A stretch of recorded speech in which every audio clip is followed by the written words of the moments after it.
Buenas noches, compañeros y querida audiencia. Le damos la bienvenida nuevamente a este programa Tomándonos un café por la educación. En esta vez tenemos un invitado muy especial, el compañero Alerson Rojas Muñoz. Este espacio lo hacemos siempre con el ánimo de hablar sobre educación de diferentes aspectos. Hoy tenemos el tema de modelo de evaluación pedagógica de RIPS, en donde nos vamos a centrar a estudiar sus dimensiones, cuáles son sus alcances, sus ventajas y desventajas. Bienvenidos, querida audiencia, espero que puedan participar y que este tema sea de su agrado. Ok, muchas gracias, profe. Muchas gracias por la invitación. Entonces, avancemos.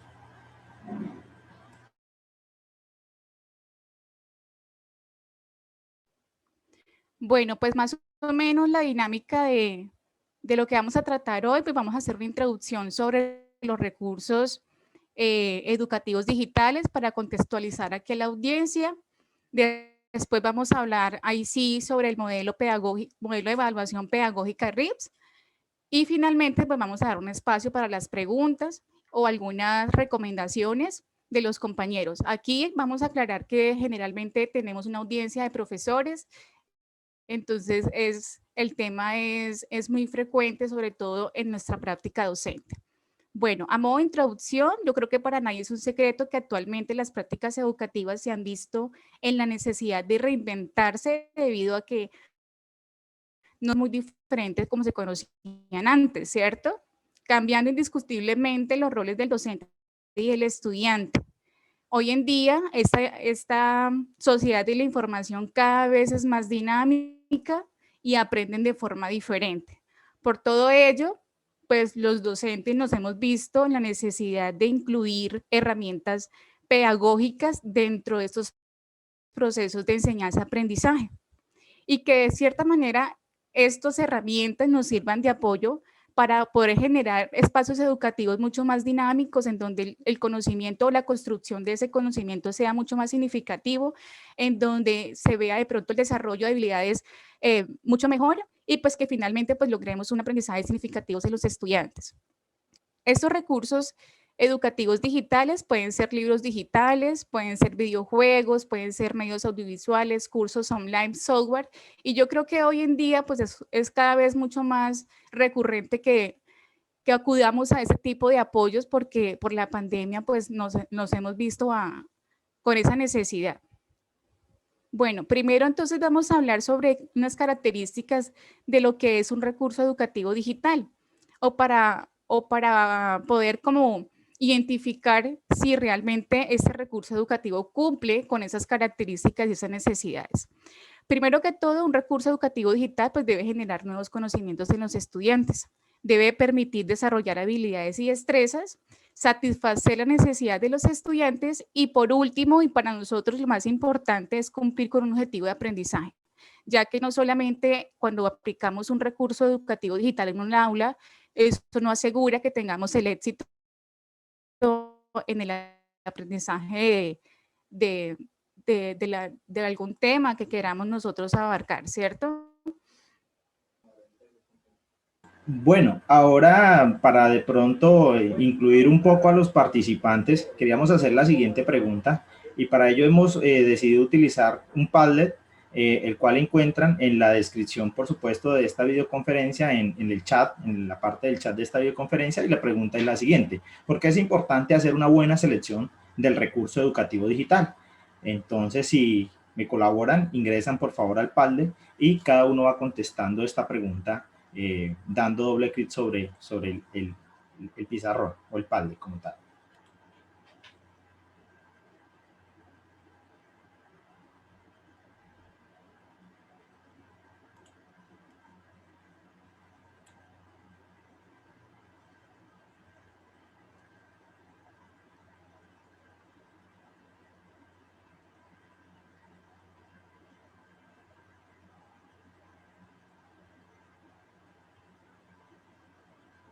Bueno, vemos ya que por aquí está escribiendo uno de los participantes. Dice, porque de ello depende la asertividad para cumplir con el objetivo que se propone. Me imagino que ibas a poner ahí. lo que tengamos. Ok, muy bien. Esperamos más respuestas de otros participantes. Recuerden, la pregunta es, ¿por qué es importante hacer una buena selección del recurso educativo digital?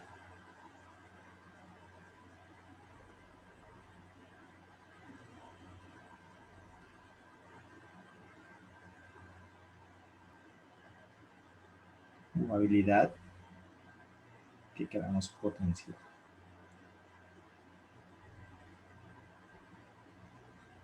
Bueno, muy bien. Muy bien, muy bien la persona, el profesor que ya respondió. Muy bien. Recuerden que para poder responder simplemente deben hacer doble clic sobre la pizarra como tal, donde se encuentra la imagen sobre recursos educativos digitales y posteriormente podrán escribir su respuesta a la pregunta. Bueno, por ahí tenemos ya otra pregunta, otra respuesta, perdón. Vamos a esperar que se complemente. Ah, bueno, por acá tenemos otra en color azul y otra más.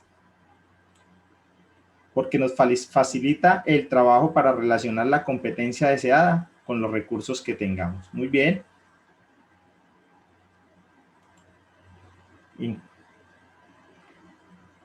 Porque presentamos a nuestros estudiantes calidad en cada encuentro pedagógico. Porque permite la información elegida, los estudiantes, que la información elegida, los estudiantes adquieran buen conocimiento para sus habilidades y destrezas. Ok, muy bien.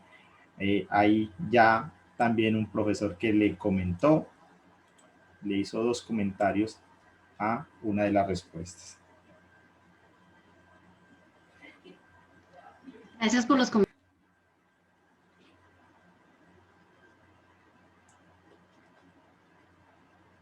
Lo bueno de esta herramienta que estamos utilizando en este momento para hacer la participación de los docentes es que podemos hacerlo de manera anónima y también podemos dar las respuestas de manera, pues poniendo el nombre, identificándolo. En este caso, pues creo que todos los comentarios han quedado de manera anónima, pero pues eso es digamos, lo importante o una de las características importantes que tiene esta herramienta de Padlet.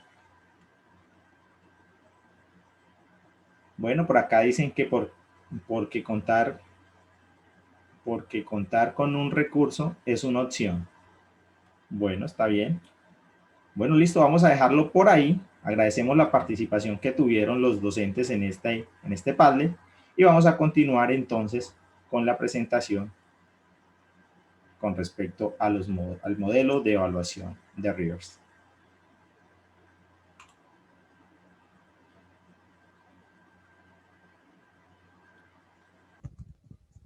La calidad de un recurso educativo digital, pues básicamente se mide en 4 grandes elementos.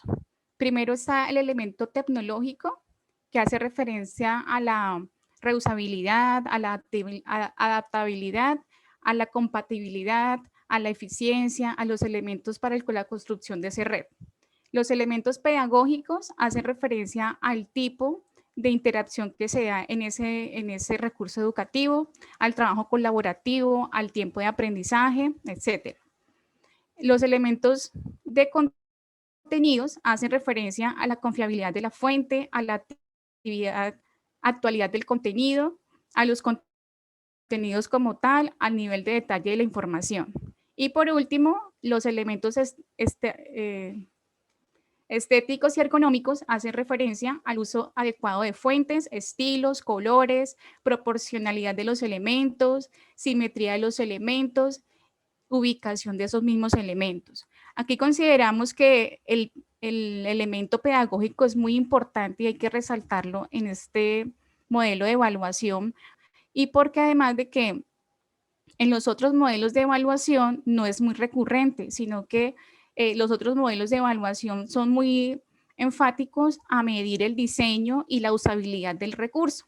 Por otro lado, entonces tenemos este modelo que enfatiza mucho en la parte pedagógica y en el proceso de enseñanza-aprendizaje.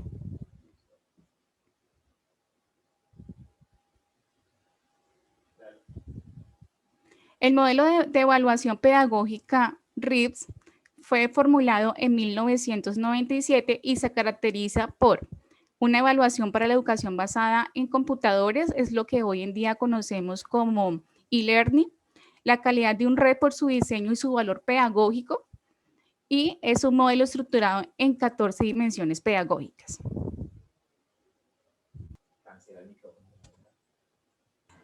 Estas dimensiones del modelo, como les venía diciendo, son 14 dimensiones que se utilizan para hacer una evaluación pedagógica, en el sentido únicamente, digamos, de cierta manera, lo que tiene que ver con la aplicación ya como tal del recurso educativo digital. ¿Listo? Estos 14 dimensiones, estas 14 dimensiones, tienen que ver con dos valores extremos en el cual se sitúan cada una de estas dimensiones, digamos, a hacer un punto intermedio que tiene que ver con cada una de estas dimensiones. Vamos a ver ahora una por una estas 14 dimensiones para poder entender básicamente a qué se refieren. Entonces tenemos la primera dimensión, que es la dimensión epistemológica, y en este caso ella se sitúa entre los dos extremos, uno que es el objetivismo y el otro el constructivismo.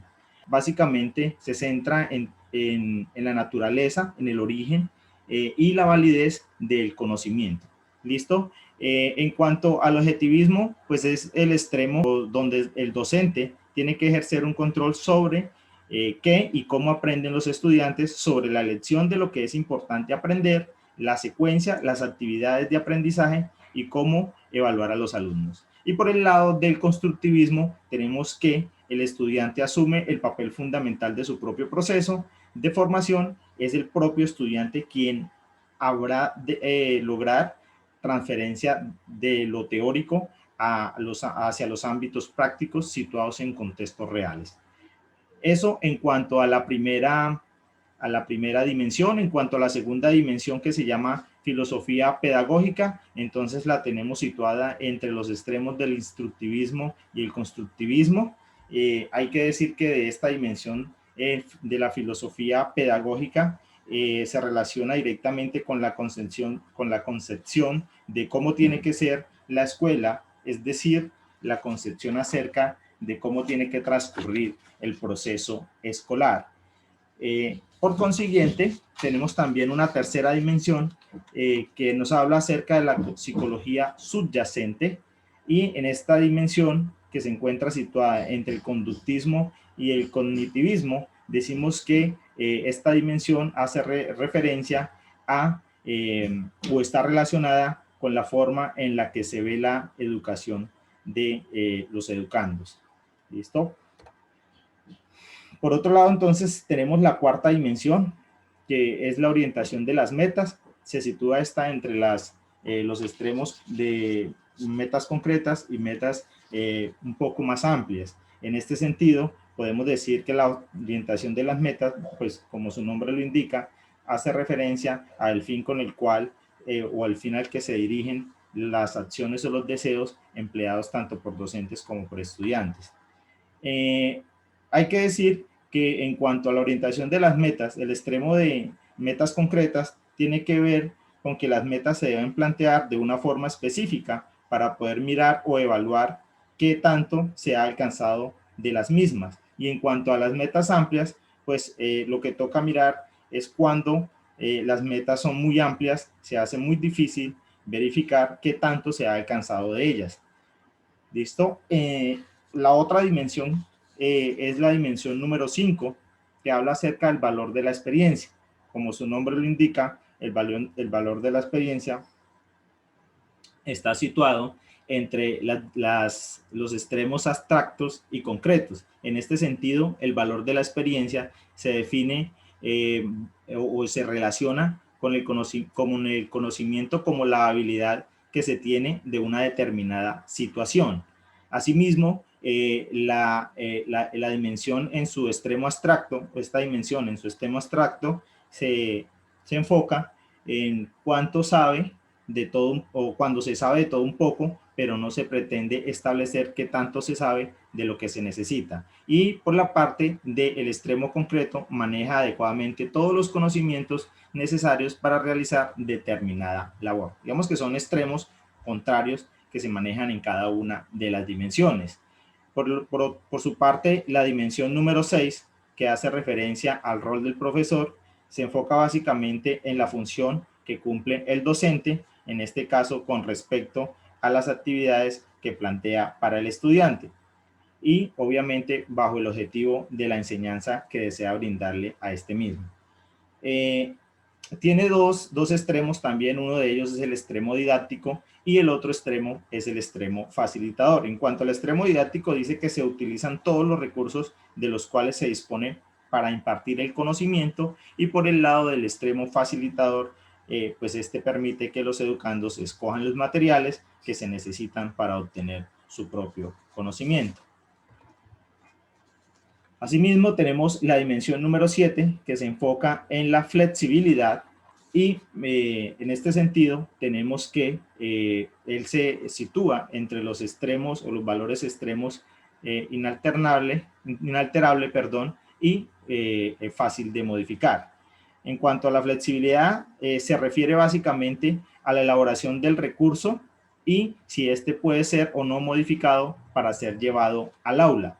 Hay que recordar que cada una de estas dimensiones que se evalúan dentro de la evaluación de RIT se enfoca básicamente en recursos educativos digitales. Por eso la flexibilidad hace referencia a si esos recursos educativos digitales pueden ser modificables para poder ser llevados al aula.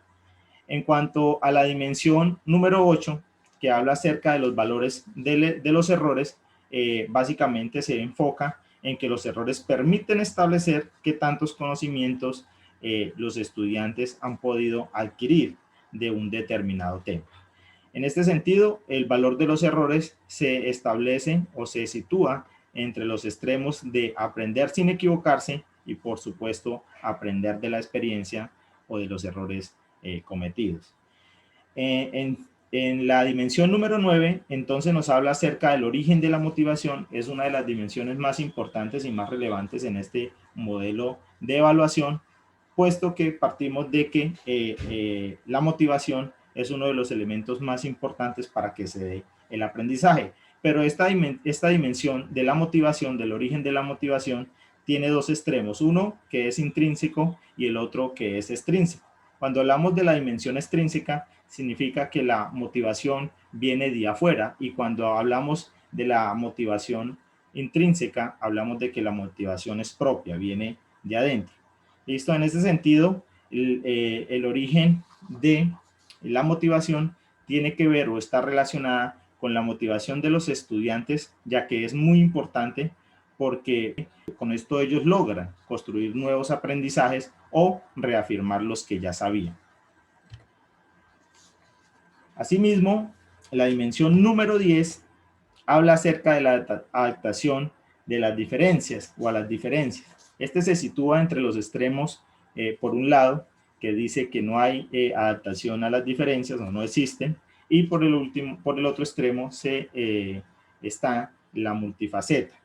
En este sentido, la adaptación a las diferencias se relaciona o está orientado si se debe respetar la diferencia de nuestros educandos y los diversos ritmos de aprendizaje. Una dimensión 11 está relacionada con el control del aprendizaje, y en este sentido podemos decir que el control del aprendizaje se refiere a saber qué se aprende y cómo se aprende y su importancia en la actualidad. ¿Listo?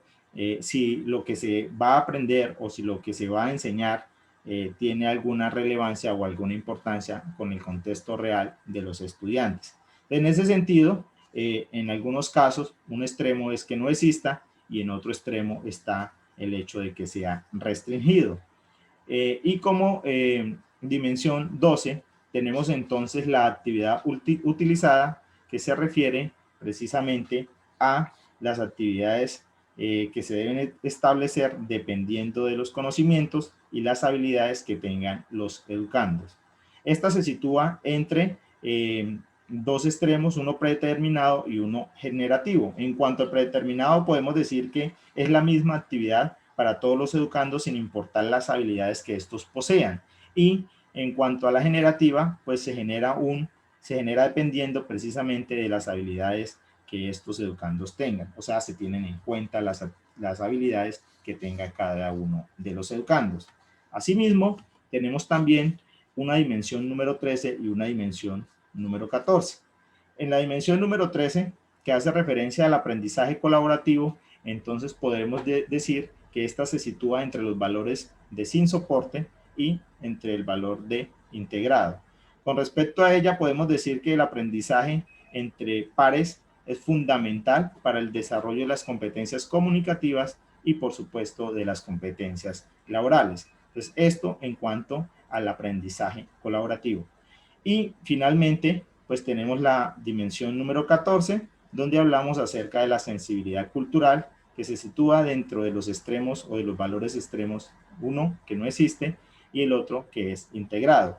Con respecto a esta dimensión de la sensibilidad cultural, podemos decir que es importante conocer el contexto educativo en el cual se desarrolla el estudiante para poder establecer las diferentes actividades que se deban plantear. Bueno, es muy importante tener en cuenta que en todo este modelo de evaluación pedagógica se evalúan más que de pronto aspectos técnicos o aspectos en este sentido valorables de manera cuantitativa, como se hizo de pronto en los otros modelos de evaluación o que se venían trabajando en otros modelos de evaluación. Pues Rivers propone un modelo de evaluación completamente diferente, donde no solamente se tengan en cuenta estas valoraciones cuantitativas, sino que también se tengan en cuenta valoraciones cualitativas y se pueda evaluar el proceso de aprendizaje como tal. Bueno, muchas gracias, jóvenes, profes. Entonces, les voy a pedir el favor de que si tienen alguna duda, alguna pregunta con respecto a esta exposición, a este tema, pues las puedan hacer en este momento.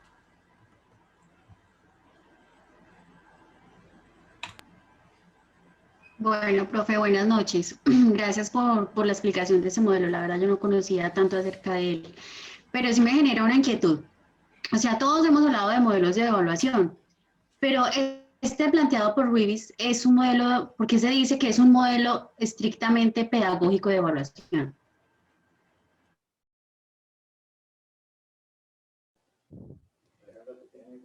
Sí, buenas noches.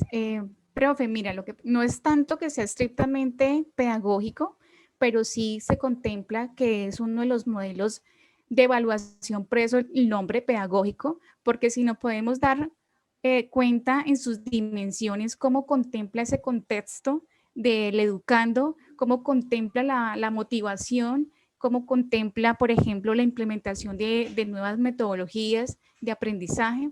Entonces es un modelo que a pesar de que es muy descriptivo, que a pesar de que de pronto es más cualitativo, es un modelo que de pronto puede ser más acertado a la hora de uno medir un recurso educativo. Y lo decía yo antes cuando empezamos toda esa explicación de que muchos podemos aplicar recursos educativos y no funcionar. Nunca podemos llegar al objetivo de aprendizaje. Entonces, de esta manera, además de poder medir esa parte de diseño, de usabilidad de un recurso educativo, también tenemos que mirar cómo es el proceso o cómo se lleva a cabo ese proceso de enseñanza-aprendizaje a través de esa implementación de ese recurso educativo. Entonces, de esta manera, podemos decir que este modelo de evaluación pedagógica es muy acertado y es muy complejo al mismo tiempo, porque no solamente tenemos que hacer una medición numérica del recurso educativo, sino también cómo es el proceso, cómo es la manera en que se da ese proceso de enseñanza-aprendizaje a través de la aplicación de este recurso. Muchas gracias, compañera. Espero que haya quedado de pronto más clara la respuesta. Sí, muchísimas gracias. Bueno, quisiera saber si de pronto hay alguna otra pregunta, inquietud o duda al respecto. Sí, señor, yo tengo una inquietud.